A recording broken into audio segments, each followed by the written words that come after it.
I'm Anthony. No? So welcome ulit sa Web Design Essentials webinar, a simple beginner's guide for freelancers. Okay?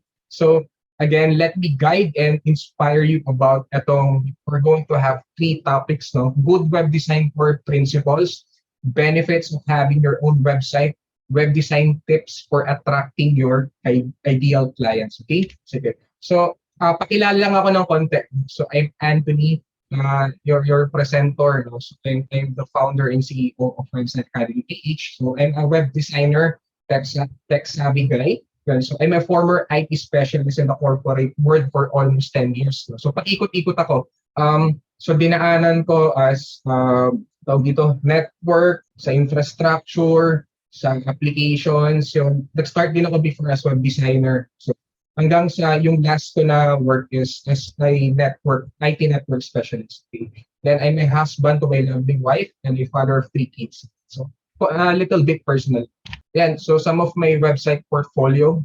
Then yung mga webinar testimonials. So hindi naman ito yung first time na ginawa ko tong this is more of hindi ko na maalala kung pang ilan na siya. Mga testimonials yan. Sige. So before we start our topic, yan.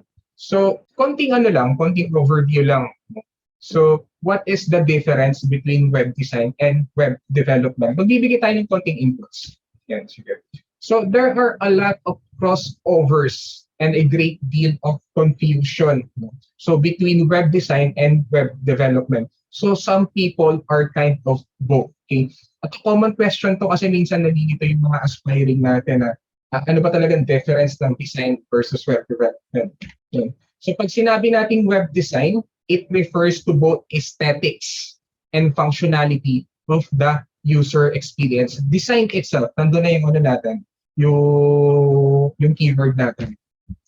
Wherein pag sinabi nating web development, it refers to the work with the client-side code. So yung mga languages such as HTML, CSS, etc. Diba? So it's more of taking the design created and building a fully functional website. So medyo dinidefine natin paunti-unti. O nga pala guys, medyo ibahin natin. Yung Q&A, pwede kayo magtanong in between. Okay? So para at least mas mataas yung engagement natin. Kung may nalilito kayo, pwede kayo chat lang kayo, okay? So para mas maintindihan natin ang content, so let's have some car analogy, okay?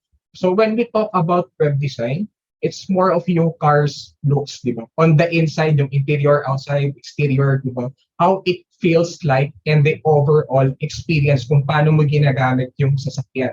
Wherein pag sa web development, it's the car's internal parts such as yung sa engine, sa transmission, as well as other section na hindi natin na nare-realize na ginagamit pala natin sa sasakyan. Okay, yan. So, may idea kayo. So either way, walang silbi yung kotse, no? Without, so they would have to go together. So it can be the same person as a web designer and developer or working on the same team to accomplish the goal. And maybe now you're asking, you want to become a web designer, pero yun nga. So ito yung mga yung mga frequently asked questions sa mga aspiring. So saan ba tayo mag-i-start? Pangalawa, do you have to be good at computers? Kailangan ba? Or graduate ba tayo ng IT or ComSci? Ayan. So, do you have to be creative sa design? Ayan. Ano ba talaga yung mga specific skills na kailangan natin? At panglima, di ba, nai-intimidate ka ba? Kasi like, for example, yung kakilala mo, ang galing gumamit ng Photoshop. Ayan, di ba? Ang galing na developer, ang galing mag-program. Ayan, sige. So, did you know na yung design actually has rules, techniques, and guidelines? So, you just have to follow them, okay? So, yung design is really not in the tool. So, you won't be able to design well just kumbaga yung pag-aaralan mo lang sila Canva, sila Photoshop, sila Figma, or mga other tools. Okay? So, design is a mental skill.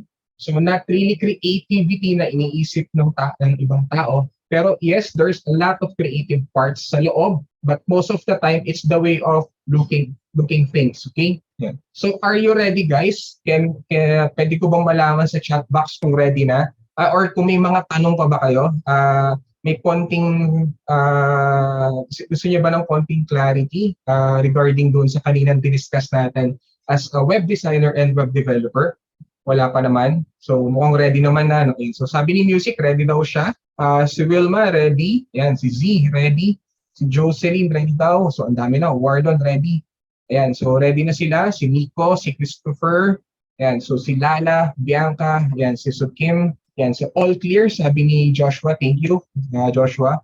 Ayan, so sabi ni Raymond, ready. Ang dami pala. No? So si Brenda, si Wency, ready. So, si Brenda may tanong, is it mandatory to learn basic web design kung gustong mag-web designer? Brenda, simply yes. We should know at least, ito yung common na overlook ng web designer talaga. Yung mga basic, foundation, ayan. What happens sometimes is that we totally rely agad sa templates without knowing first those foundations. So, yun. So, for your question, yes, for me. If you really want to pursue as a professional web designer and or developer, yes. So, sabi ni Georgeon, ready na po. Yan. So, is it clear, Brenda? Nasagot ko ba yung tanong? Yan, sige. Okay, welcome. Sige. So, let's start, guys, mga PFL web designers and developers. So, for our first topic, we're going to talk about the good web design core principles. So, we have 4: layout, typography, colors, and images. So sa layout, discuss muna natin. We have ito yung mga important, yung alignment and grid, visual hierarchy, and proximity. So dito, kung mapapansin nyo, we have a hero section ng isang website page. So we have yung header section, may logo. We have a navigation menu with call to action button. Then we have headlines. Ito sa hero section, paragraph, CTA button, and we have an image element.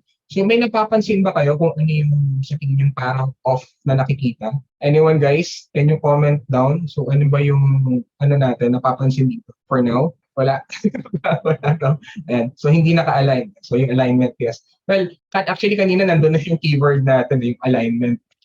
Kasi if we're going to put a ruler or rulers, yan. So unang-unang mapapansin natin, well, basically that's alignment. Okay? But if we're going to align, ayan, so tignan nyo, nakita nyo yung difference. Di ba? Naka-ruler tayo. Sabi nga ni Joshua, layout not align. So medyo chaotic daw yung itsura ng design. Which is, well, basically yes. So, yeah. So if we're going to align it on the left side, then tignan nyo, napansin nyo, di ba, pati yung nasa navigation menu, kasama yung call to action button, headline, paragraph, element, and yung another call to action button natin. So, if we put a ruler, so technically, it's now aligned, okay? So basically, it's like comparing this workstation to this workstation, okay? So parang, di ba, like ako, hindi mo ako basta-basta papatrabaho ng, well, exaggerate na lang natin yung, yung magulong workstation. So compared to this, kasi yun. So, ayun. So yung alignment natin is just a simple alignment can make something look design. So on the other hand, yung misalignment that will make it look bad. So kita nyo, it's very simple rule, but very powerful. So dun pa lang parang nakikita na agad natin okay yung design for that. Pangalawa, we have ito yung grid. So this is more of organizing the visual elements and typography of the design. Para at least it helps us ensure na yung design has consistent spacing, proper alignment, and appropriate visual hierarchy. So, kung mapapansin yan, so meron siyang consistent na 20 pixels distance between sa grid. Yung grid, guys, ito yung kulay pink. Ayan. So, next is we have yung visual hierarchy. So, this is the basis of arranging elements to show their order of importance. Kumbaga, it helps the site visitors na ma-digest information ng mas madali. Okay? Because in reality, guys, di ba, we can only focus on one thing at a time. So for example, dito we have this, we're going to compare dito. Medyo magulo, hindi natin alam kung saan tayo po na magpo-focus. Wherein dito, naglagay tayo ng in order na numbers. Dito meron tayong sa right column, yung malaking image. Then pangalawa yung headline, paragraph text. Then we have primary call to action, then secondary call to action. So any questions so far, guys? Tubig lang ako. Yan, may babasahan. Okay. So may tanong si Joshua, this is a good question. So sa web design, may rules of thumb ba na sinusunod pagdating sa spacing na grid lines? Or in many cases, it's pretty much something that you can learn through feel and experience. Okay, sige. as a designer, ang unang goal natin is to develop a good design habit. So, we should follow basically, kung kayo bago pa lang, we should follow yung rules. Well, yun naman yun, di ba? Then, yung tanong mo na kung may rules of thumb ba na sinusunod pagdating sa spacing and ng grid lines, it really depends kung saan siya i-build. No? Depende sa builder yan. Like, for example, is it going to be built in WordPress specifically sa Elementor ba yan? Sa Divi ba yan? Or saan ba siya gagawin? Sa Gutenberg ba? Yung default builder ni WordPress? Kasi iba-iba eh. So at least before you design something, you start a web design project. Kasi sa totoo lang, dito kasi like for example, ang perspective dito kasi sa atin sa Pinas, like pag sinabi nating web designer, ang perspective ng iba, mostly, napapansin ko, lalo kung wala naman talagang idea, is that ang nakikita nila is pag web designer ka, hanggang build na, no? Hanggang development na. Wherein like ako, like nung nakakuha ko ng mga clients like sa Upwork, yan. So pag sinabing web designer, design lang talaga, no? Like kunyari, Figma lang. Or, well, it doesn't really matter kung saan tool mo siya gagawin. So, yun. So, dapat ang susundan natin is depende sa builder. Ano ba yung content with nung builder, ano ba yung grid system nung builder. Yan. So at least may idea tayo. You know? Well, it will never be pixel perfect, but at least somehow nakaka-capture natin. No? Sabi natin mga 95%. Sige. Nasagot ko ba, Joshua, o magulo? Para at least ano natin. So it depends sa builder na gagamitin. Lalo kasi ang magiging focus natin sa development is more on using CMS. So may tanong si Radmore, meron po bang certificate na makukuha?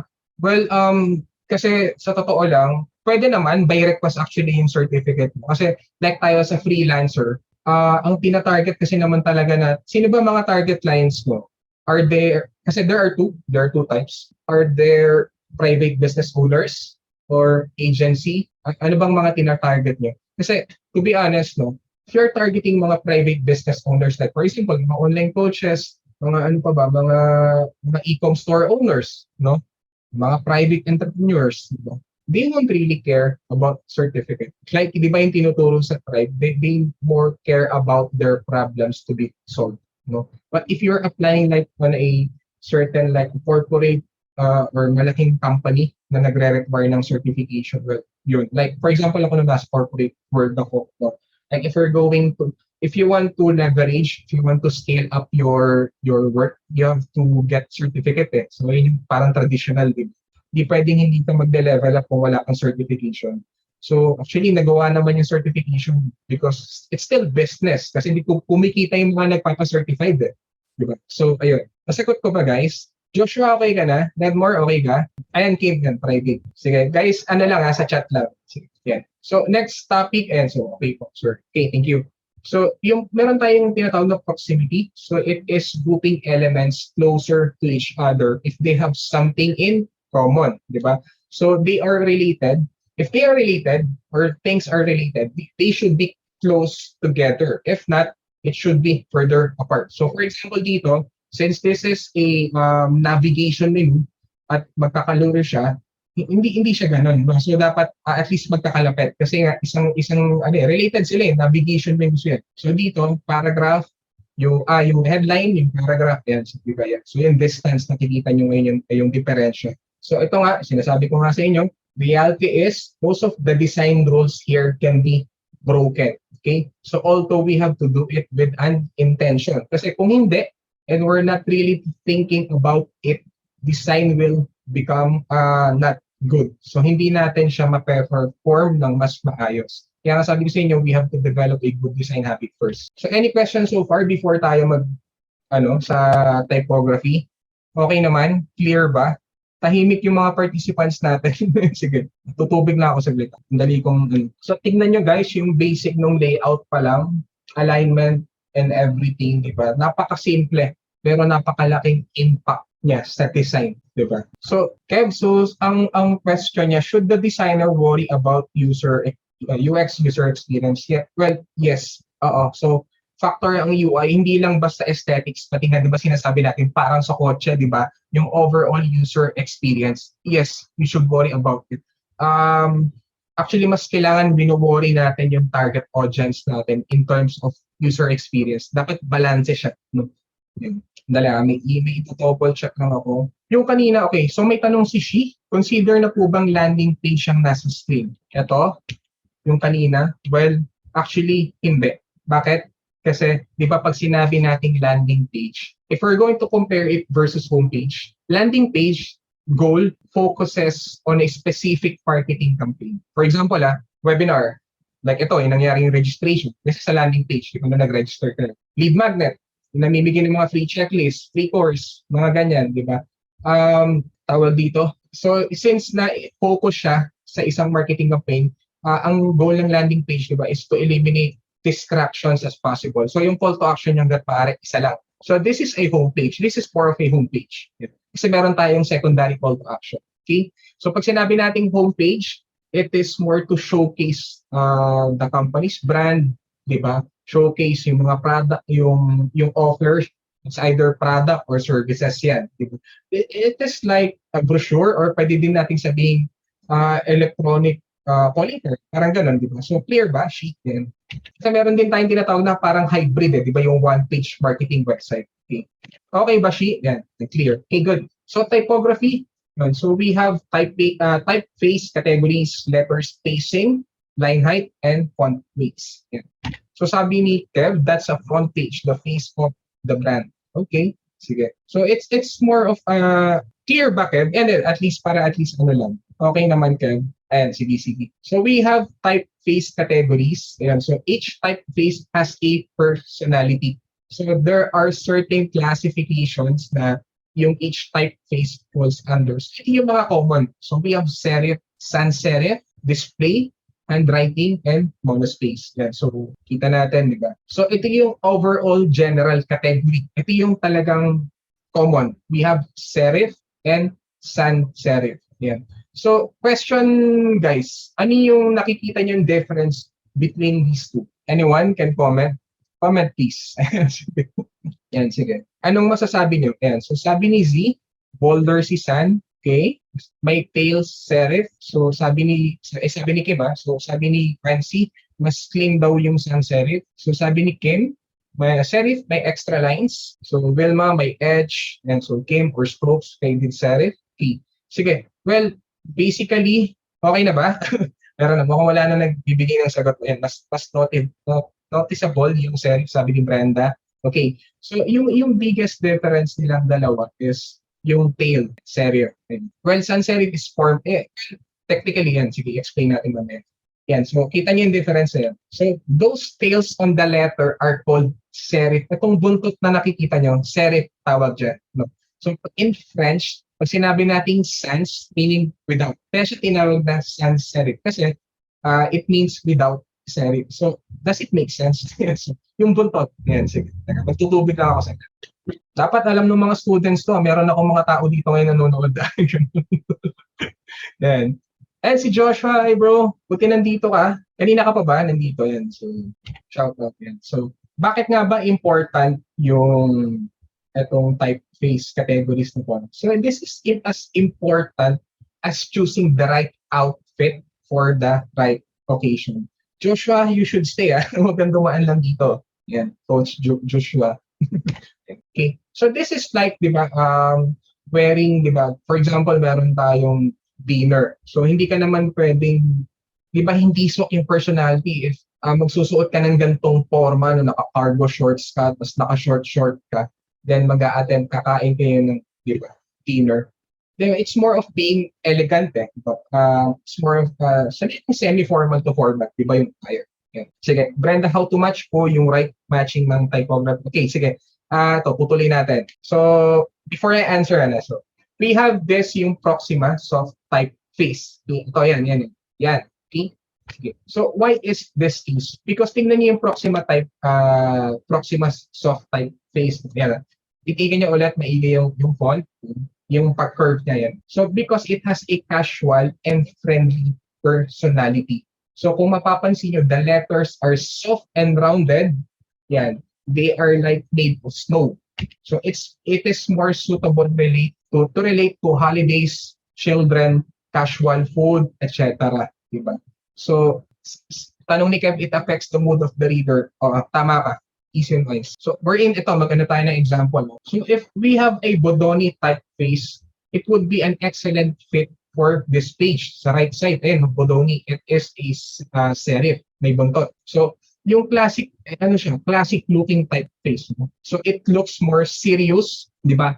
Strict and fancy, yet modern. Okay? So, wherein, paano pag ginamit natin yung proxy na soft typeface? Di ba hindi siya nagbe-blend yung personality? Di ba?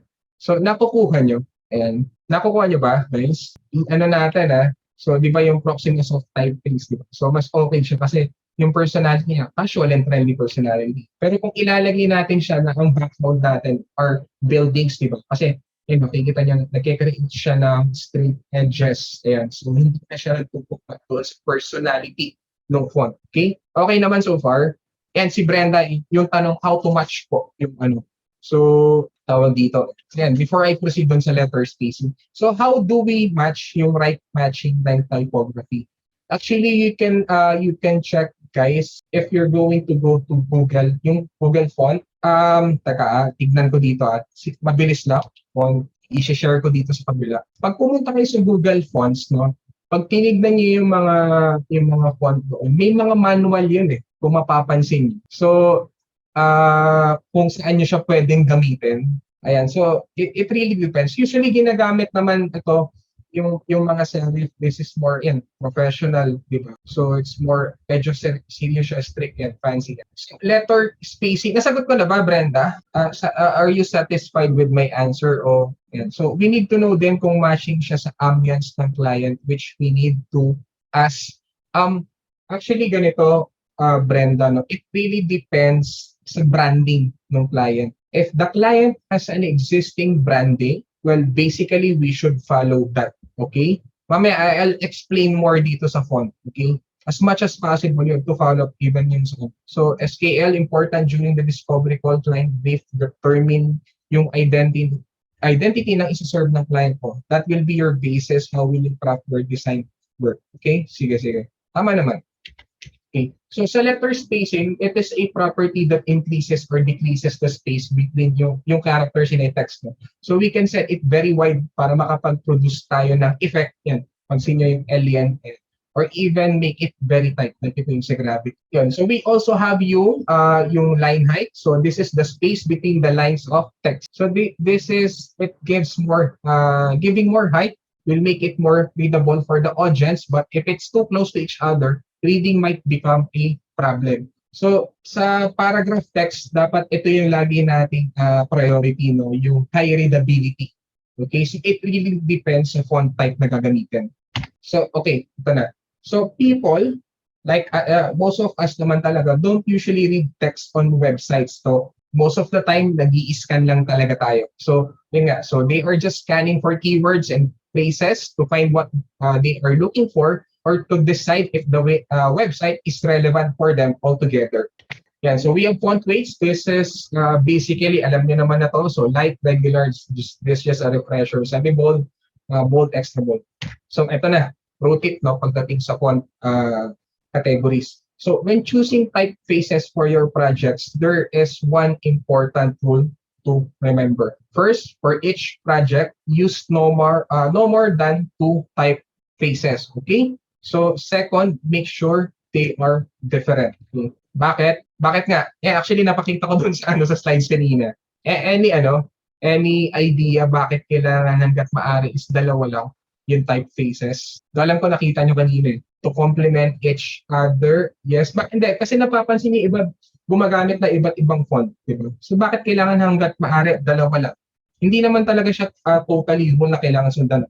Pero it's more of being practical. Bakit kailangan dalawang type font type mo? So sabi ni Lailani, I think it's too crowded or busy if it's 4. Well, yes, pwede din. How about the others? Bakit hindi dapat 3, 4, 5 ganun? Yung mga font na gagamitin natin. Para hindi magulo tignan? Well, yes. Pwede rin. Para di kayo tignan? Yes. Tama si Raymond. To differentiate the main text from supporting text, okay? Ang complicated sa coding yan pag marami masyado. Yeah, totoo yun. Base ito sa all this teaching dati. Less is more.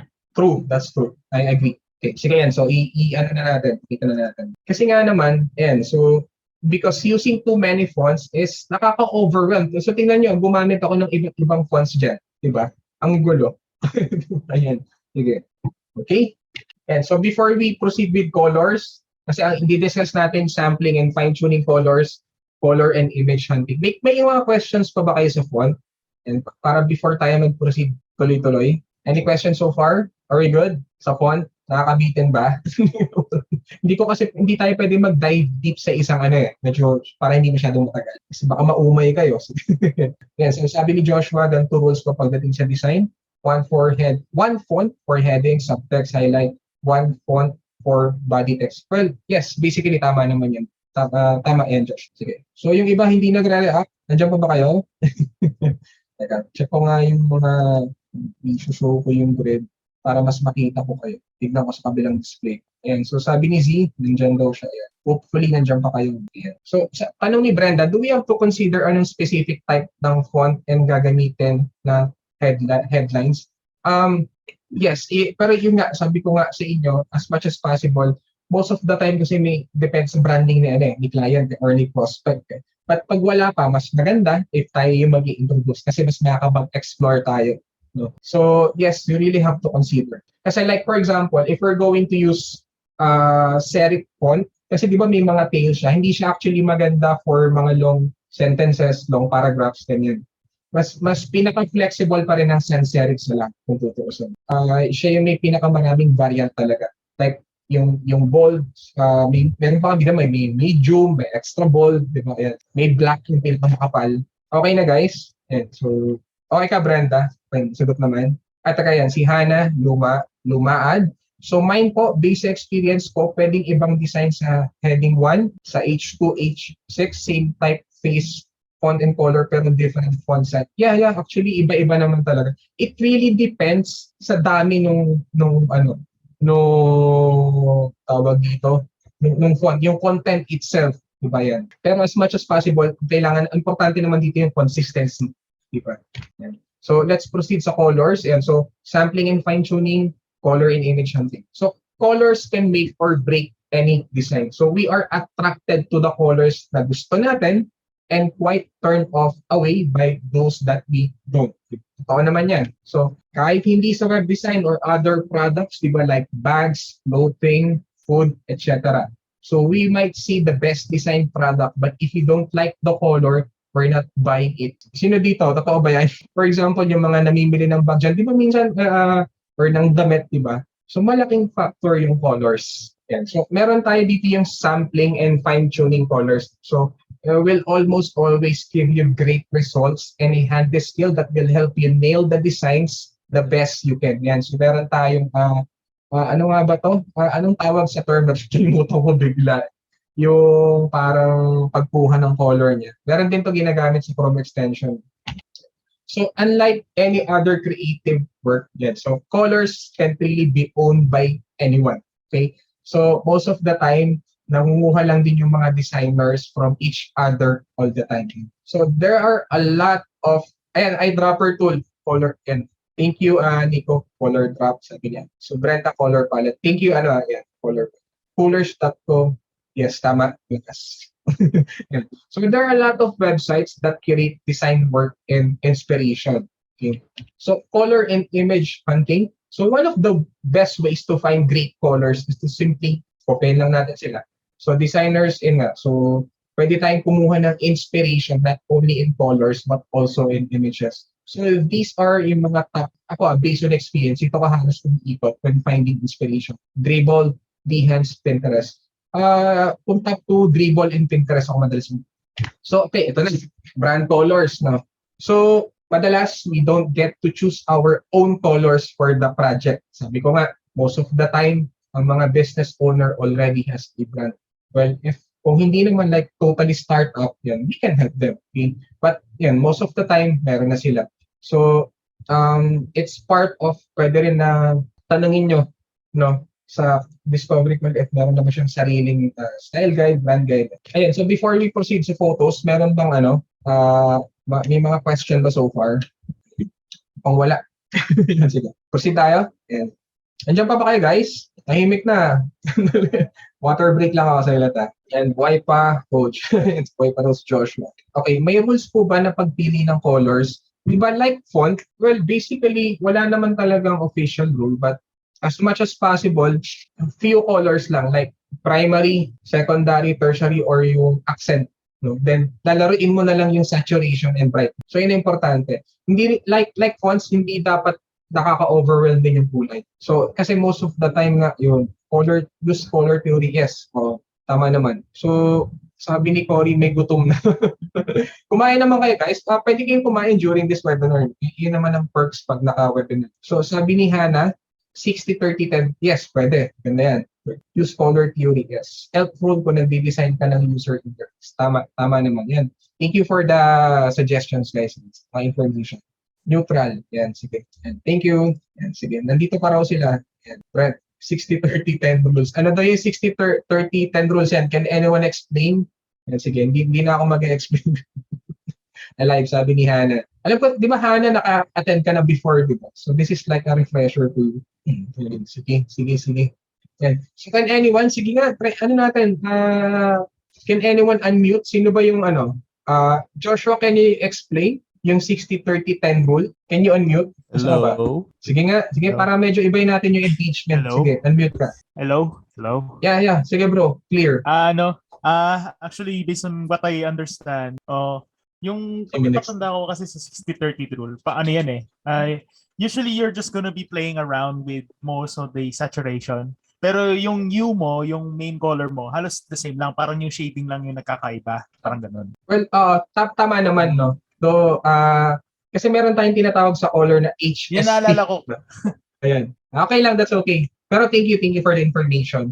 Meron tayong HSP, which is yung hue, saturation, and yung brightness. So, one important rule, doon sa hue, HUE, no? Yun yung pinaka-main color. Hanggat maaari, if na-define na yung color, huwag niyong gagalawin yun.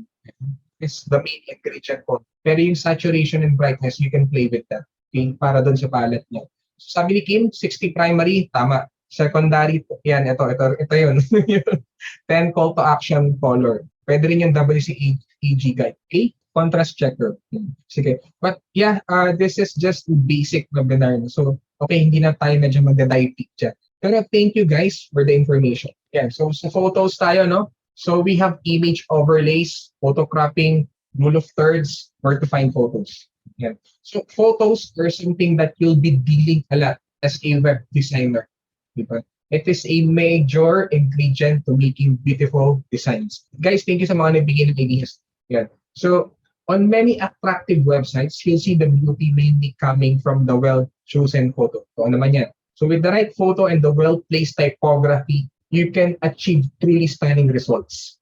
That's true. Okay? So, meron tayo dito first, overlays. A great photo can do wonders for a design, like the image window.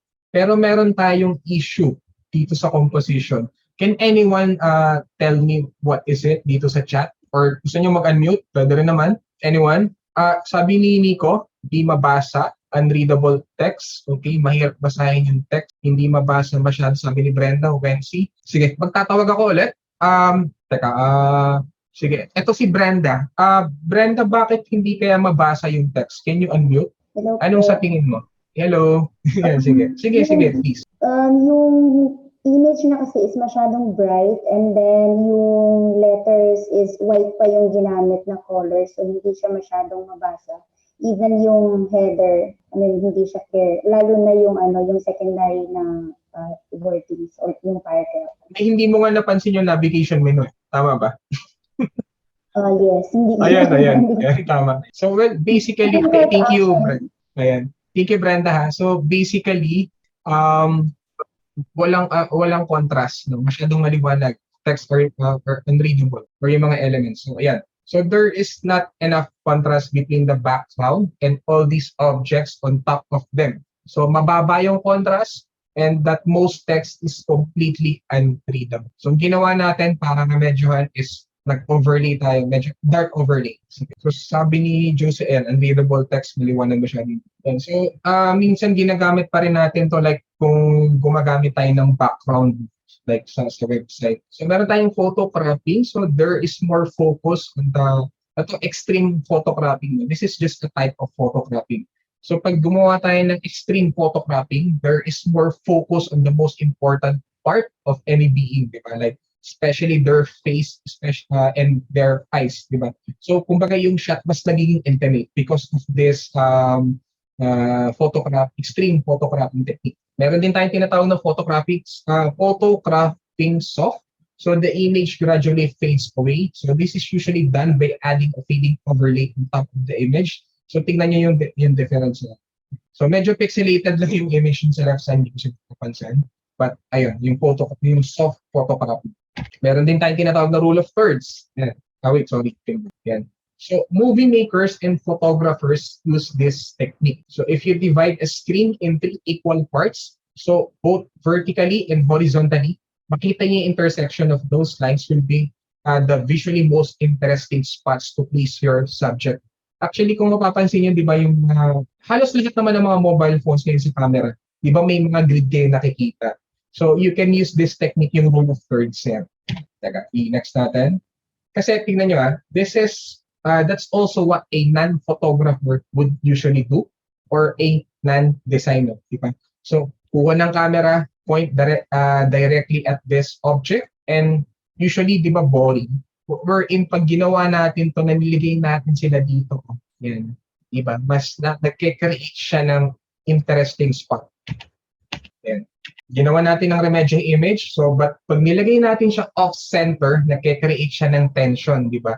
Ito na yung tinatawag na parang binibreak na natin yung rule. It's unexpected yet looks intentional. So like there's a specific hidden reason behind this and we want to know what it is. So yun yung parang logic behind yung rule of thirds. So sabi ni Joshua, may depth yung feel ng image through the rules of thirds. Tama. So yan, may mga questions po ba kayo sa rule of thirds? So papansin nyo di ba yung sa mga phones nyo yan meron typical sa camera na yan. So, where to find photos. So, ito yung favorites ko, no? So, actually, madami talaga to. Ito lang yung parang top 3 ko. Unsplash, Pexels, and Pixabay. So, you can do whatever you want with the photos. Hindi na natin kailangan i-credit mo. So, most of these, free siya. Okay? So, copyright free naman siya. Pero like, alam ko ngayon sa Unsplash, nung chinek ko actually parang last year pa naman, meron na rin siya mga premium stock photos eh. And so, guys, may mga questions pa ba kayo before we proceed? Kasi mag-iibang topic na tayo. Yung sa photos. Wala? Proceed tayo? Okay naman so far? Tahimik eh. So, okay naman? Still there? And may I know in the comment section, sa chat box, tahimik kayo dyan Mga nagdi-dinner. So, sabi ni Bianca, yes. Thank you, Bianca, for Yan. So sabi ni Crisel, gising pa. Hindi ko na itutuloy ito. Ganun eh. Yan. So Wency, goods. Yan. Christopher, kumakain pala siya. Si Nico, still there. Yan. Si Liden, andito daw siya. Si Kev, bumalik siya. Thank you. Yan. So sabi ni Cory, clear. O people still awake. Brenda, Z, yan. Actively listening pa rin. Yan. So Wardon, clear. Clear ba yung natin hanggang ngayon? Yan. So sa si Marity, yan, dinner daw siya. Nutusan daw si Kev. Si Kim nandiyan daw siya. So far, clear naman yung lesson natin, yung webinar natin. Wala bang magulo? Kasi mas pinasimple natin yung webinar. At least mas maintindihan ng lahat. Sabi ko sa inyo, this is designed mostly sa aspiring talaga. Okay naman? So, dito na tayo, no? So, benefits of having your own business website. So, una, establish a strong online brand identity, entirely customizable to suit your brand and business needs. Increase potential client set. Sige, start tayo dito. So pag sinabi natin yan, establishes a strong online brand identity. So having your own website name makes you more credible, immediately building trust between your brand and audience. Okay? Pero hindi ko naman sinasabi guys na mga ka-PFL na hindi kayo makakapag-close na client kung wala kayong website. Hindi naman ganun. This is more of sabihin na natin if you want kumbaga, parang sa DC pa lang is you want to be more credible, na-establish na natin yung authority natin ng mas mabilis to lessen yung resistance during DC. Diba? Iba pa rin yung iba yung confidence level mo pag nag-DVC ka, tapos may website ka, kasi you have your own brand, hindi ko basta-basta pwedeng banatin, di ba? You have, uh, you are establishing na meron kang strong na online brand identity. Hindi lang basta na meron kang social media, na optimize social media. Well, of course, malaking factor din naman talaga yung optimize social media. So, yes, hindi lang, proof siya. Siyempre, ang hirap nga naman ng web designer ka, then ikaw mismo, ay, parang kumbaga you are calling yourself a professional web designer, but you yourself doesn't have your own website. So, parang ironic lang siya. Yun lang naman. Well, as a web designer, medyo biased din naman ako. So, yun lang. But at least, meron ka lang yung parang pinaka-basic proof of being a web designer. Okay? But still, hindi naman, not necessarily, hindi makakapag-close ng premium client or anything. So, ito lang is, pag na-establish mo na, mas napapabilis yung process. Diba? So, yung mga resistance and everything, mas nalilesen siya. Okay? Kasi, bigyan ko isang example. So, social media kasi, syempre, hindi natin we don't own it. So, with social media comes a lot of ownership. The platforms controls the content to publish through its terms and conditions. So, pabago-bago policy ni FB, no? Yan. FB, LinkedIn, yan. Coach left. Sige lang, leave it. So, if you're just, wait lang, Joshua. So, entirely customizable to suit your brand and business needs. Yes.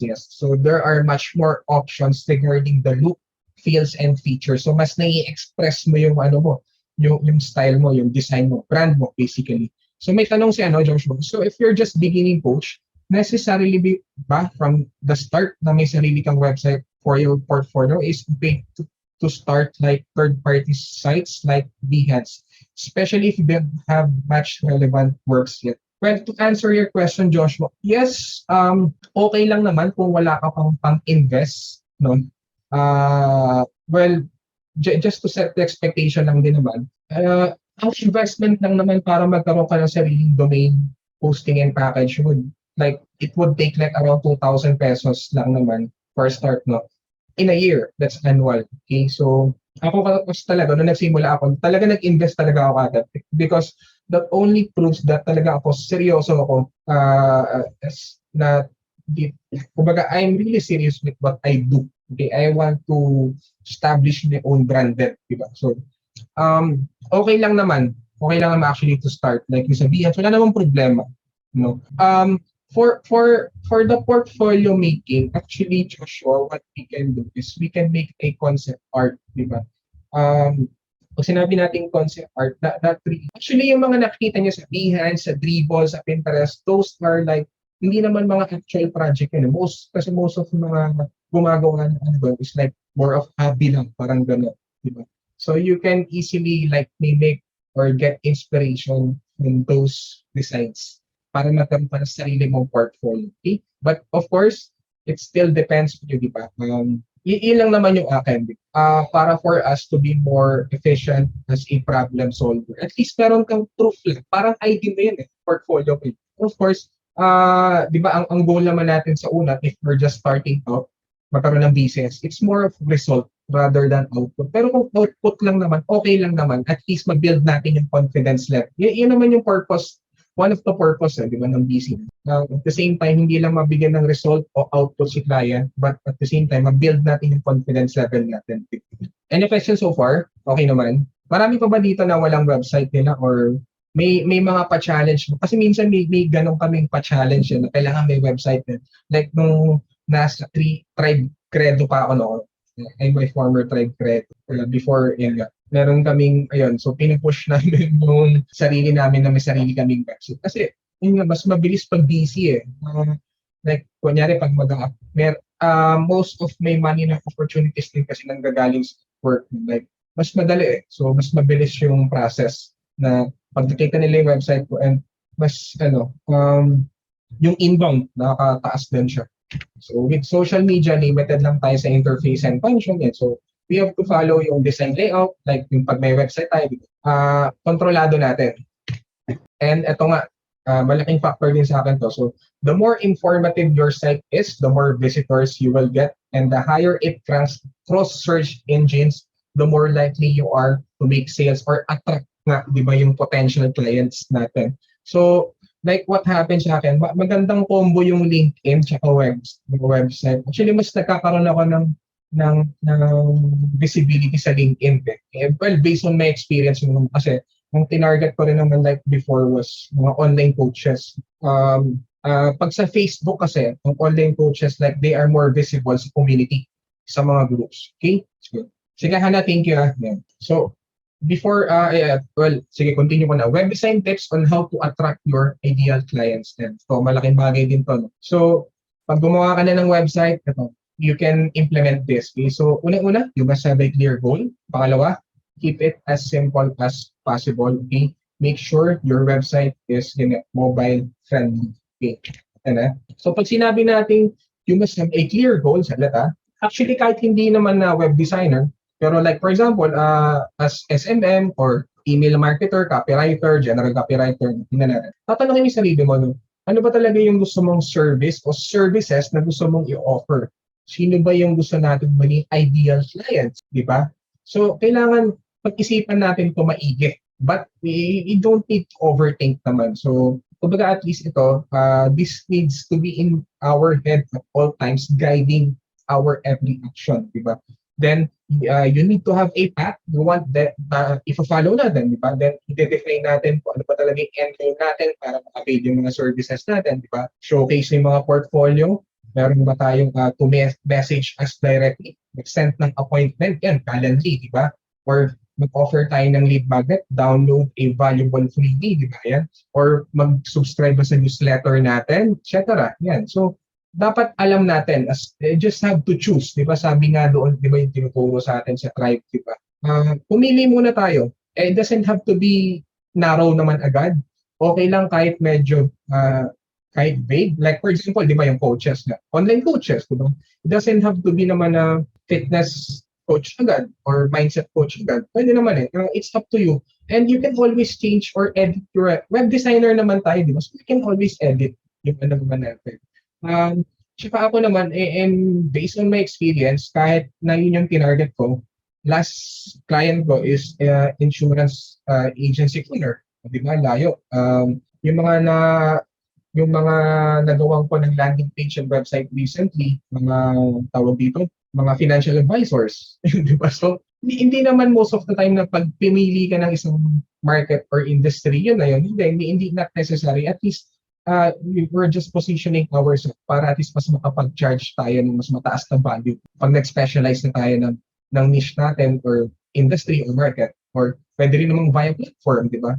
Yan nga, what can you offer? Di ba? So, why should people trust you? What are the benefits working with you? Ano ba yung mga actions na kailangan nilang i-take next? Yan, di ba? If they want to get in touch now, like for example, dediretso ko ng Calendly or dediretso ko sa form. Di ba? Kunyari, sabihin natin dumating ka na sa point na ikaw na yung umaayos sa clients, no? Gusto mo, nag-waitlist ka na, o di ba? And or they want to see yung portfolio muna. Di ba? May ganun. So it helps your ideal customers, clients, target audience to take the next step with your business and move down. Okay? So dapat may call to action tayo. Ito. Keep it as simple as possible. So pag naset na natin yung goals natin or visitors to your website, then you need to remove every possible obstacle that might be in their way. Don't overthink. So, alam ko sa inyo, marami nakaka-relate dito sa pag-overthink mo. So, most people have the regrettable habit of adding complexity kasi to a situation or sabihin sa website na parang pag sinabi, sobrang simple naman ito, sobrang dali naman ito, parang ang empty naman ito, diba? Yun. So, you have to resist that urge. So, your first instinct should be like to remove things in a design that hindi naman kailangan rather than to add bits and details na wala naman reason. Diba? Maraming ganito, lalo pag yung mga bagong designer na pag nakita nila na nag-overthink hanggang sa ending hindi nagagawa yung website nila. Diba? Kung client ka, nagagawa natin ng website, bakit yung sarili nating website? Hindi.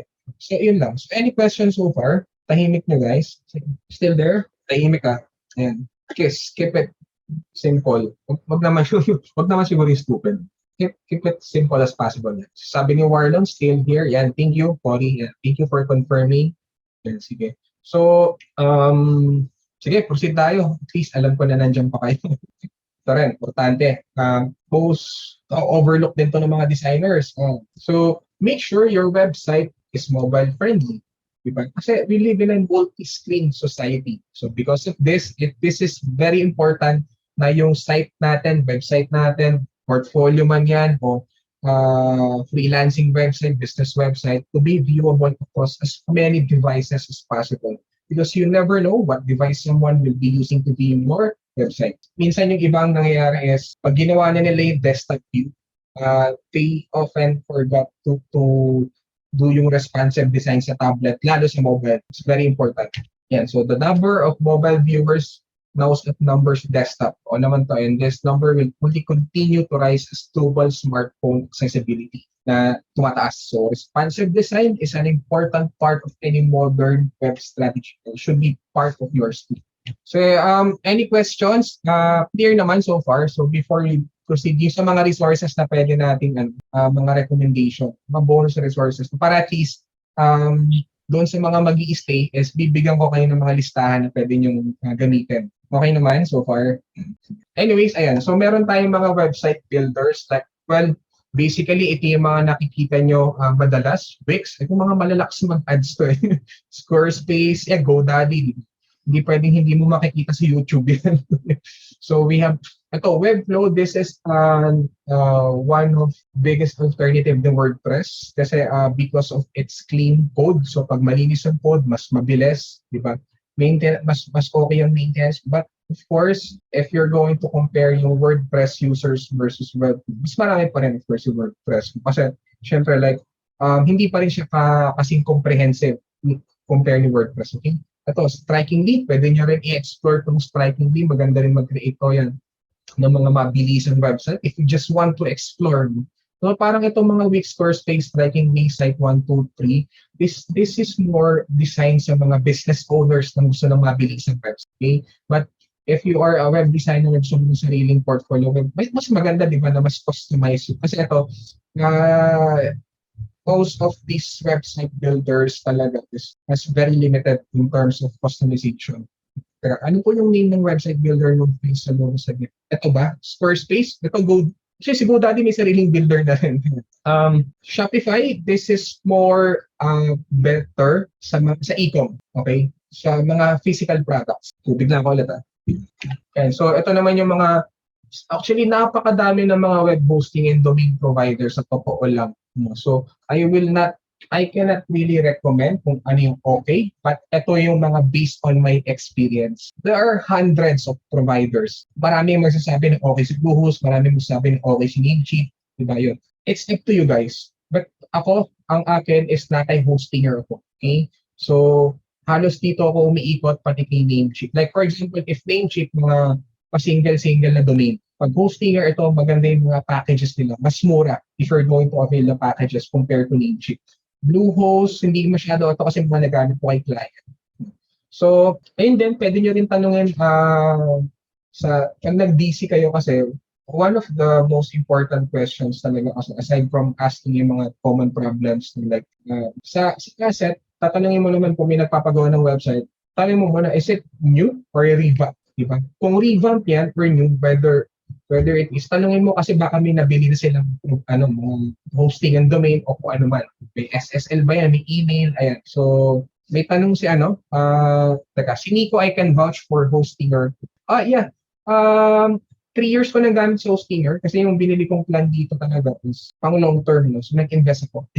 And malaking bagay, yung kagandahan sa akin, hindi naman sila nagpo-promote ako based on my experience. Kasi may kasamang email to sa package yung hosting plan. So, malaking bagay sa akin yun, email. Dito nakasakay lahat. Pati yung mga, backup yan, yung mga backup solution sa server side o sa backend. Kasi meron tayong tinatawag na, iba kasi yung backup sa cPanel versus sa WordPress. No?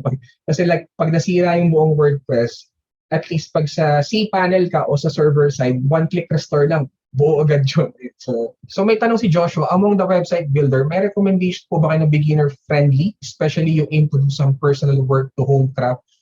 Kung ako tatanungin mo, Joshua, I would recommend or in terms of users, like WordPress. Bakit WordPress? WordPress.org, guys. Dalawa WordPress. May .com, may .org. bakit WordPress? Well, basically social proof. So 40% plus ng website are WordPress. Yun pa lang, wala ka ng questions, diba? So um might as well maximize that social proof. Pero syempre, WordPress is not always the answer when it comes to solutions. Depende pa rin sa solution. Like for example, sabihin natin na ang solution niya is magtayo ng e-com store, mga physical products, go for Shopify. Diba? Gusto niya magkaroon ng, kung simpleng landing page lang naman, pwede rin naman WordPress. Diba? Walang problema doon. Combohan mo ng cart flows. Or, paano kung full funnel? Gumamit ka ng funnel, all-in-one funnel platform. Like, for example lang na, kung course creator siya, pwedeng ka Joby, pwedeng Cartra, pwedeng system kayo. Diba? Depende yan. So, it really depends. Dapat tayo as problem solvers, specifically as web designers, funnel designers, landing page designers, dapat aware din tayo sa tools na gagamitin, sa implementation. Kasi hindi ganun ka, based on my experience, hindi basta-basta ang web design sa learning by doing. Diba? May pinag-uusapan tayong tech dito. Hindi yung basta-basta mapag-aaralan mo lang. Well, unless otherwise, sanay ka na, experience ka na as tech savvy or mas madali ka makapag-comprehend. Pero pag hindi, at least meron ka dapat idea. Hanggang saan ba yung kayang i-cater ng WordPress? Hanggang saan ba kaya i-cater ng job? So, dapat, kumbaga parang pag inaalam na natin yung mga problems nung potential client natin, inaalam na rin natin on the site, iniisip na natin, okay, parang kailangan niya ng course, sige, Cartra, kailangan niya ng all-in-one para yung sa email marketing, para hindi na siya mag-active campaign, para all-in-one, naka-house, parang ganun, di ba? So, it's also, yung implementation, it's para, mamaya, oo ka ng oo kay client, tas in-offer mo WordPress, bandang huli, ikaw na nahihirapan, hindi ka nakapag-deliver. Ano yun? Yun lang naman, kasi when you charge premium, you should also deliver premium, di ba? Under-promise but over-deliver as much as possible. Hindi tayo yung basta market lang ng market, di ba? Hindi tayo yung basta, okay, kaya ko yan, ganito, ganyan. Then pagdating na implementation, supply. Diba? Hindi pa naman pala kaya ng platform mo. May another plugin pa pala na hindi mo na-anticipate na, gano'n. Saan ba ako? Sige, how about Elementor? Elementor is my favorite website builder actually. Nagamit ko na sila Tribe Teams, BV, Fever. Si Oxygen hindi ko nagamit. It's more of, kasi medyo mas pang-techy yung Oxygen. Pero okay siya actually. But still, mas practical sa kasi Elementor. If yung mga typical na basic landing page, fully functional website, maganda si Elementor. Okay? Kajabi Carter, okay? Sabi ni Brenda. WordPress kasi may templates na kasi, yes, King, tama ka naman. It makes the process flow faster. Diba? No-code development, WordPress, because of content management system. Kumbaga parang si WordPress na yun, like, mga CMS yan eh. Si WordPress na yung, or si CMS na yung nagsusulat ng code for you. Kaya nangyayari drag and drop. What you see is what you get. Tama ba yun? So, correct me if I'm wrong. Sige.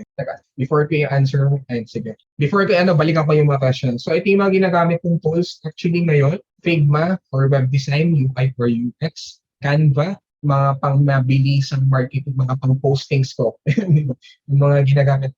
Actually, Photoshop hindi na masyado. Bakit? Kaya naman ni Figma yung Canva. Bakit ko papahirapan pa yung sarili? Marunong ako mag-Photoshop, pero yun nga. Kasi ang Photoshop, this is originally designed for photo manipulation. So if we're going to have a counterpart ng Figma, it's Adobe XD. Okay? So, bakit? Well, hindi ko naman sinasabing hindi maganda, parang, bakit hindi natin gamitin yung tool na para doon, di ba? Yung design for that purpose, for that benefit, di ba? Kahit sabihin natin, well, technically, pwede kang gumawa ng mga web design kay Canva, okay? But of course, iba pa rin yung feature sa Figma. Napaka-comprehensive nito. So, sabihin natin, yung Figma nasa gitna in terms of usability. Hosting in the end, Hostinger, gamit ko, website builder, WordPress.org, Elementor. Ito yung mga Chrome extensions, schoolers, mga favorite ko. So, full page, if you want to capture full website, no? What font, if you want to know the font, na live website, yan, meron tayong color pick eyedropper. Then this is where I get mostly yung mga fonts. Google Fonts. Mga basic lang to guys. We don't have to overthink, di ba? Pasimple lang natin. So, yan. So, if you want to, ulitin natin, balik tayo sa sa mga questions. Yan. Kajabi Kartra, this is more for if you want to all-in-one funnel like email marketing, automation, all-in-one course creation, all-in. Ganda siya. Sabi ni may tanong si Brenda, WordPress has limited trial day, right? So I think we can try Wix or, okay, ganito. Sabi ko kanina, there are 2 types of WordPress. Iisa lang naman yung yung gumawa. We have yung commercial.com.org. Yung .com, that is self-hosted. So ibig sabihin para siyang Wix. You can create a website directly sa .com. .org, yung software itself is free. Ano yung babayaran natin? Yung hosting and domain, di ba? So pag nag-avail na tayo ng hosting plan, domain, yung pag-install ng WordPress libre yun. So pati yung element. In terms of versus.com.org, bago ko puntahan si Joshua. So we think we can try Wix. Yes, you can try. Ito lang yung recommendation. If you really want to explore WordPress.org, pwede kayo mag-download ng local WP. Type ko dito ha. You can set a local WordPress. Search nyo lang local WP. Pwede kayo mag-set up ng local WordPress. Then you can directly download yung WordPress website. WordPress.org, download nyo. Pati yung mga plugins searchable yun.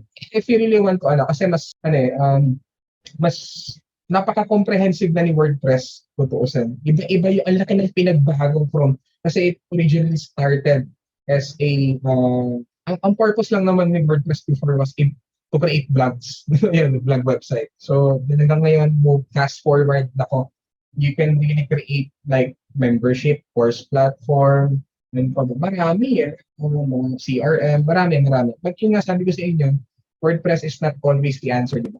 It really depends pa rin sa. Pero kung mga basics pang showcase lang naman ng brand, business, okay naman. Para hindi masyado mako-over. So in a nutshell, difference ng .com.org, sa akin yung .org, syempre mas maraming users ko. Customizability. Kasi yung .com napaka-limited pa rin. And mas mahal siya. Yung monthly kasi to or pwede rin siyang yearly. So maraming nalilito rito. Basically, para huwag ka na mag-overthink, .org ka na magdadiretso. Yes, .org is free. Elementor, yes. Ganda Elementor, guys. Favorite builder ko to sa lahat. Pero yun nga, sabi ko, WordPress is not always the answer. So, Photoshop, yes, rich siya sa feature. Pwede mong pilitin mag-jack of all trade kind of design. Kahit, oo, yun. Kaya nga sabi ko sa inyo, if you really want to, as a web designer, Figma lang. Okay, reason bakit hindi ako nag-Adobe XD, may bayad na siya. At yung grabe yung update ng Adobe. So, ang bigat. So, sa akin okay lang kasi it can accommodate yung requirements. Pero paano naman pag sa iba? Diba? So, yung Figma, kaya ko siya binavouch. Napaka-lightweight niya, libre din siya. Alam na mga estudyante ko yan. Marami ako students dito yan. Sila Z, sila Lala, sila Cory, yan. Sino ba? Kung meron man ako din na-mention, alam nila yan. So, any questions so far? Grabe, natutuyo na. Tapusin na natin to para hindi na masyado So, yun lang, konting commercial lang. So, if you want to learn more nga, so if you want to become a high in-demand web designer without information overload, yan, kahit newbie ka or completely beginner, diba? You really want to establish yung skill, diba? Aside from client getting, yan. So, if you want to attract, get more high-paying clients, yan, diba? So, meron tayong yung web design course. Alam ko yung iba sa inyo alam na to, but just want to, kasi actually magsasara na yung enrollment ng katapusan, kaya pinopromote ko lang mabilisan. So, may mga students ako nanonood dito ngayon. Alam nila yan. So, yung makukuha nyo, of course, yung online course, yung pro members, pro members group, yung community support natin, ayan. Actually, if you're going to ask ano bang difference ito, well, meron kaming solid support system, may pa-AC din kami, alam yan ng mga pwede ba akong magpa-vouch dito sa mga students in terms of, pwede mo mag-chat kayo, Z, o pa-support and may mga coaching calls. Actually guys, ang hirap maghanap ng mentor as web. Kaya sabi ko, sige, if pinagdaanan ko yung situation na yun, grabe, ang hirap magtanong kung kani-kanino. Lalo kung technicality ang pinag-uusapan. Nako, grabe. Tapos, we also have yung assignments. Hindi lang kami puro aral dito. ang mas tinututukan ko yung assignment, this is to validate yung learnings. So, ayan, alam nila yan. Ayan. Tapos meron din tayo maraming updates. So, yan lang naman. If you want comprehensive bite-sized content made for your self-paced learning, so meron tayong 10 plus hours on-demand video, level lessons, mga downloadable resources, and hanggang ngayon, meron pa tayong limited lifetime access. Ganun lang kasimple, guys. Q&A. Thank you guys for vouching. Yung iba hindi ko alam. Yan. Sige, Q&A, tanong tayo. Sige, ang Q&A natin, you can unmute. Taga. Stop share ko na to. Ayan. Para nakikita ko dito. Sige, may tanong si Joshua. Meron naman documentation available dun sa mga website builder na pwedeng basahin do so that I can understand the technical stuff and terminologies. Yes, thank you. Sige. So in a nutshell, what is a CMS? At saan siya papasok sa development ng ang CMS, di ba? Well, Content Management System. It's a system na wherein di mo na kailangan magsulat. So with drag and drop features, sila na yung nagsusulat ng code sa back-end papuntang front-end. Kaya nga di ba meron tayo what you see, what you get. So like for example, pag gumamit tayo, WordPress is just a software. If you want, pwede naman siyang gumamit ka ng page builder or we can solely rely sa team building. Pwedeng like pag si Elementor, yung pag nag-drag and drop ka. So that's how powerful the CMS is. Tama ba? So kung documentation na available, yes, meron. Pag tinignan niyo yung like for example sa Elementor, actually meron siya mga tutorials sa sariling website. Pwede rin niyo i-check yung YouTube channel. Question number, nasagot ko ba Joshua? Sige nga Joshua, can you unmute? Isa na ba? Sige. Yes po. Ay, sorry. Hello? Ayan, sorry na nasagot na naman. Liwanag naman. Kasi probably, nakumpisa ko yung mga expert block lang yung mga stuff about web design. Pretty much, my understanding of it is already archaic kasi high school pa ako.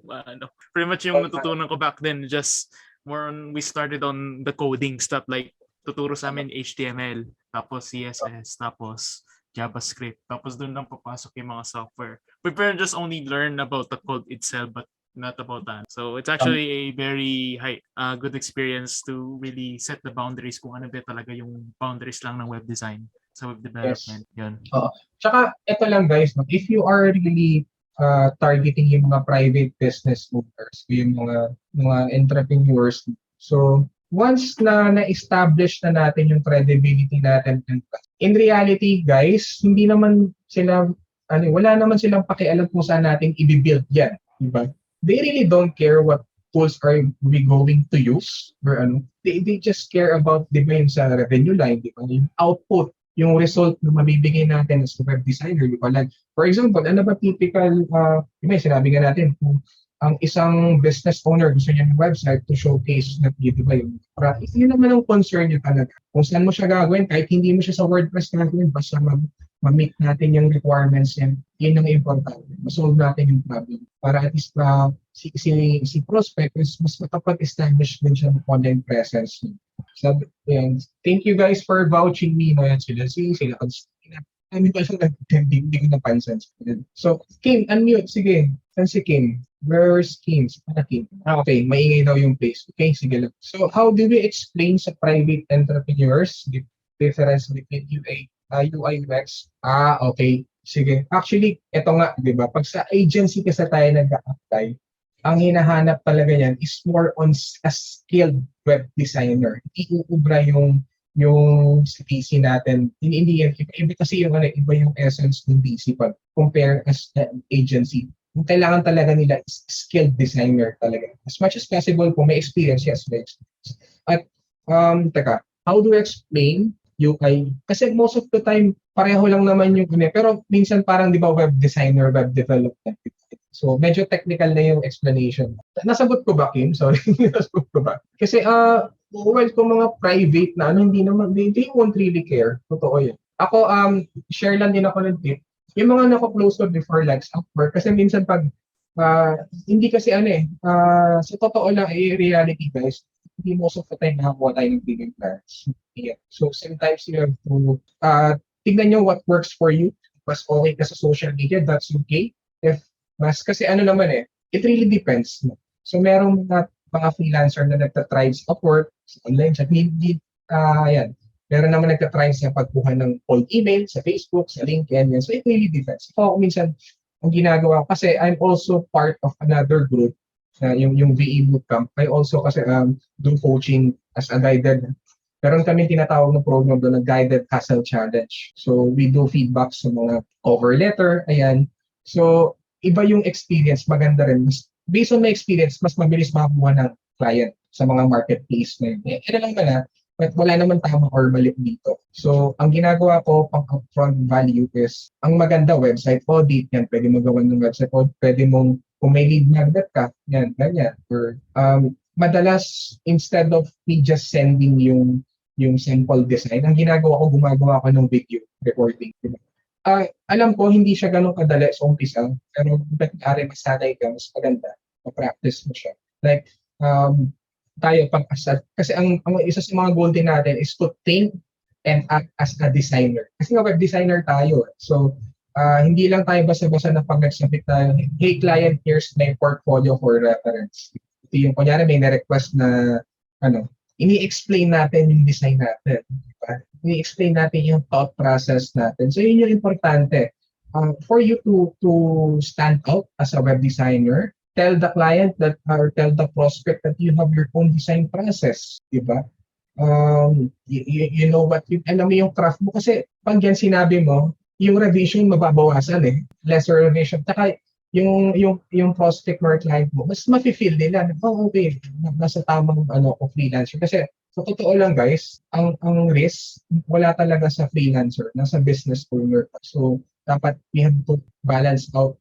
Hindi lang tayo purely client getting. At the same time, kailangan, at the end of the day, kailangan pa rin natin ng establish yung skills natin. Totoo lang, based on my experience. And pangatlo, ito yung favorite ko, so, mindset, yung tituro ni JPL, motivation and discipline. Ako like transitioning from corporate, kung taon ako, specialist ako, to work from home setup. Iba yung feeling. If you really don't market yourself out there, walang mangyayari sa'yo. So, but of course, wala namang it's just, syempre, kaya ako nag-transition kasi mas maraming benefits yung provide sa akin sa akin, sa family ko. Diba? So, yun lang.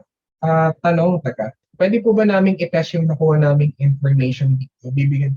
Actually, wala pa naman, pero maybe we can discuss that kasi ang intention lang talaga dito is to provide yung basic website. Okay? Yan. So, any questions so far, guys? Hello? Sige, Joshua. I think, sige, magtatanong. Actually, when it comes to designing sa website, mas very helpful yung gagawa ka muna ng framework, or is there actually a very helpful parang step, parang I call it a workflow, so that parang magiging smooth yung magiging process mo. Like, ang nakita ko so far yung when I checking some other resource, parang you're gonna be starting it from paper, parang wala ka muna talagang gagawin na design or some sort of It's more just actually identifying muna yung problem by itself. Then you are going to make some sort of a scratch or parang wireframe or some parang flow na process, parang naka-diagram pa nga siya, how you're going to put the work in motion. Tapos you're gonna be using it as a basis how you're going to design in some sort of the works. Parang, yun ang concept ko. Parang inisip ko, very necessary yung mga ganun, especially to make it things on track. Yes, actually, alam ng mga students ko yan kasi kaya nga sinasabi ko may meron tayong design process na tinatawag. Design process, when we do design, di ba, unang-una, during discovery pa, di ba, tatanungin natin may mga questions din tayo. But kasi like yung DC script na nasa, di ba, yung nasa sa community naman. Actually, hanggang ngayon marami pa rin yung mga questions. Hindi kasi ako updated yung sa DC script nyo. Kasi akin, meron din kaming sariling, hindi naman totally DC script, but this is more of questions as a perspective ng isang website designer. Diba? Mas narrow yung natin. Like, basically, kami ang tinatanong lang natin, sabihin ko na rin, tanong lang natin pag may nangangailangan ng website, anong klaseng website ba yan? Is it new? Short revamp? Ano ba yung target, ano ba yung goal ng website in the first place? Diba? Sino ba yung target audience ng client mo yun, ng prospect mo yun? Basically, yun lang yung mga tinatanong natin. Pag na-establish natin, okay, we already sent yung proposals, nalaman na natin kung ano ba yung additional features like kailangan ba niya ng blog, kailangan niya bang maglagay ng ibang like course, membership, yung mga ganong questions na tinatanong. Kailangan ba may email newsletter, may contact submission, ayan, di ba? Then, after that, pag nasa implementation, on-board na tayo implementation, yung design, doon na papasok yung design process. Wireframe, mock-up, well, prototype minsan hindi na. Depende kasi sa client kasi kung lalo kung startup naman yan, usually mabilisan yung mga gawa dyan. Importante ma-define natin kasi ang purpose naman ng mock-up is para ma-nail natin yung taste, yung look, yung feel, di ba? Based on branding at yung tayo as suggestion or recommendation natin as a designer. Okay? So, yun yung importante. Okay. Sagot ko ba, Joshua? So may meron ako isa pang question. Sige. Yes. Sasagot din naman po. Actually, very good naman. Yung isa kong question din na ano rin, I think this is something na iniisip ko rin na something kasi may mga design, may mga common things na napansin ko na there's some things na common pagdating sa mga graphics designer tsaka sa web designers when it comes to doing client work. Siyempre, one of the part of it is sa definition ng mga designer, kaya siguro specifically sa mga nasa focus sa brand identity aspect, parang nagpe-present sila ng some form of stylescapes sa clients, like different authority based doon sa mga inputs ng client sa client brief or yung sa projects. I wonder if there is something similar that pagdating naman sa web design, you are going to really present like a sort of a stylescape. Parang yun lang yung magiging parang sort of a reference kung ano yung gagawing file design work sa website na ipa-follow through. Parang you are going to give already the client some form of choices they can pick up which fits them in their goals na ano yun. Parang pipiliin lang. Hindi yung parang you're just going to have a sort of a parang may papakita ka na agad. Parang you're just gonna show them options muna. Parang ganun. Okay, sige. Sana nakuha niyo po yung point ko. Kasi tama naman. Sa perspective kasi ng brand identity kasi yung sa atin as to web designer, mas simplified yung pinapakita natin. Basta malaman lang muna natin yung tawag dito yung goal, yung look, yung feel. Kasi may mga questions na yun, mga basic questions lang actually. Hindi ito kasing lalim sa brand identity. No? So tatanungin din natin, do you have an existing brand? And do you have an existing style guide o brand guide na susundan natin?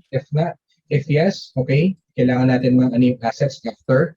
Then if not, mas maganda rin naman yun kasi mas malalaman natin yung design.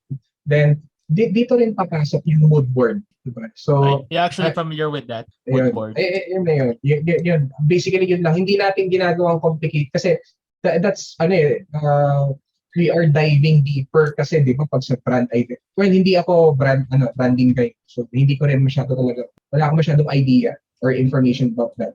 But as a perspective ng web designer yan, ganun lang kasimple yung ginagawa na. Yung pala yung hinaalala ko, mood board. Parang Yes, sort of my mood board. reference stylescape. Yes. Yun yung para maging transparent kayo in terms of dun sa kasi parang kasi ito rin kasi yung parang naisip, parang something that I learned throughout then yung get serious sa mga design. Yun yung parang isa sa mga part ng so you can already parang isa actually a way to show na you're actually putting then the client on the process then. Like there are some form of involvement din sa part nila. You are going to show them some mood boards. Parang yun yung magiging, you're gonna be giving them options by showing the multiple mood boards based on the objective. Then they're just gonna be choosing which of those characteristic of each mood board that really fits on their goals. O parang ganun. Yes, Joshua, we have that. Di ba mga students? ng mga students yan. We have yung design process. Yan naman actually, sabi ko nga, yun yung one of, that's one of the biggest talaga na factor. Sabi ko nga, design process. Pag tinanong ka, I have my own design process, I'm tech savvy. Ganun lang kasimple. If you want to stand, sinabi ko na. Sige. Thank you, Joshua, bro, sa mga questions. Guys, may question si Kev. Saan ba si Kev? Kev, can you unmute? Is it possible? Yan. Kasi maya tatapusin na rin natin to para hindi tayo overtime. Kev, nandiyan ka ba? Ito ba si Kev? Kev, can you unmute kita? Is it possible if you can speak, Kev? Wala si Kev. Sige, okay lang. mute back na lang kita. So kung may gusto niyo pa ba ng another webinar? Kasi like the last time nung nag-live ako, may nagre-request WordPress yung mabilis WordPress creation. Pwede naman ako mag-conduct ulit. We just need to gather more attendees. But do you have a specific request na webinar na gusto niyong matutunan? Yung mga mabilisan lang din like this one. Guys, are you still there? Ayan. Naantok na ba kayo? Or and more learnings po. Ayan. Sige, ano lang naman guys. Meron naman tayong free community. No? Yung website Academy PH community. Tambay lang tayo doon. Mag-update ako. Kasi as much nahinto lang ako sa paggawa ng content kasi nga ito may mga bigla kong webinars, nag-aasikaso ako ng mga students. So may mga request din sila doon na, syempre ang ano naman continuous learning tayo dito. No? Lagi may bago. So yun yung challenge natin lagi when it comes to technology. Napakabilis. So we need to adapt fast as much as possible. Sige. So before you go guys, pwede na naman natin tapusin to. Okay, designing in WordPress. Pwede naman tayo magpa-webinar ng mga mabilisang design sa WordPress. Okay. Pwede, no? Yan. So, make sense po yung basic in WordPress since dominant. Yan. Tama naman, Josh. So, okay. Guys, bago kayo umalis before we end, sige, final question, Josh, mag-unmute. Okay, sir. Sorry, naisip ko lang to biglayan from ano. So, let's say, kung say ano diba sa since we already discussed the difference between yung sa aspect ng web design and web development, it doesn't really hurt naman na una mong nalaman agad yung sa coding aspect bago sa design. I mean, is there actually it's actually very important din as well na ikaw as a web designer na alam mo rin yung code na tumatakbo behind on that, parang gano'n. So what I mean to say is it's also beneficial that you have a understanding of mga things like HTML, CSS, JavaScript, mga ganun, which are actually those codes that makes the website work itself, diba? Parang, diba, na-point na naman natin na yung web design is just pretty much the aesthetic of the website, while those things like the codes, when mga HTML, CSS are the internal frameworks that makes that website work, make its function and truly serve the clients, ang ganun. So ang tanong ko na kasi, since I'm pretty much like that, those people na introduce muna sa codes bago dun sa design aspect, so yung mga functionality, it doesn't really hurt naman din na when you are pretty much already starting it from scratch, you just have to it's also beneficial to learn din yung coding aspect ng design, parang ganun. Yes. Yan lang. Yeah. Okay. Ganito, Joshua, no? Yes, actually sa amin naman sa loob ng course, ang kailangan mo lang naman talaga, since we are more focused sa WordPress, diba? CMS, no, code development, ang kailangan talaga nating pag-aralan, not really those languages like HTML, CSS, PHP, and everything, but what yung logic lang behind. Yun ang importante. Kasi pag nag-build ka na ng website, at least may idea ka. Nasa ano rin namin yan, nasa lesson din namin. Yes, kumbaga, how web pages work. That's very important. But not necessarily na aralin yung tools. So, it's more of that. Okay ba? Okay, nasagot ko ba? Ayan, thank you, Cory. And so, dun sa mga nagla-live ako every Friday sa community. So, to accommodate yung mga questions, like nagpo-post ako ng specialized content or may mga events, webinar. So any questions so far? Alam ko medyo it's already 9, malapit na, a few minutes na po. Sige, konting announcement na lang. So for those na mga nag-stay, may marireceive kayo yung, kung gusto nyo ba na slides presentation, yan. So ibibigay natin, bibigyan ko kayo ng kopya para at least ma-review nyo, di ba, kaunti. So, I'm going to email that tomorrow morning, okay? Yung copy ng slides presentation. So, yung mga pahabol pa ba? Ayan, sige yan. Para at least pabalikan nyo, di ba? And yung webinar recording, sige, we're going to produce that. Siguro mga give us 2 to 3 days or 4 days. Yan, para kasi i-edit pa natin. I-upload natin. Most likely, update ko kayo via email. Okay na? Guys, sige, if you don't have any more questions, again, thank you. This is Anthony of Website Academy PH. Maraming salamat sa panonood. So hopefully maraming mga valuable inputs. So kung may time din kayo, or I would really love to know your key takeaways. Hindi naman siya urgent na mag-post.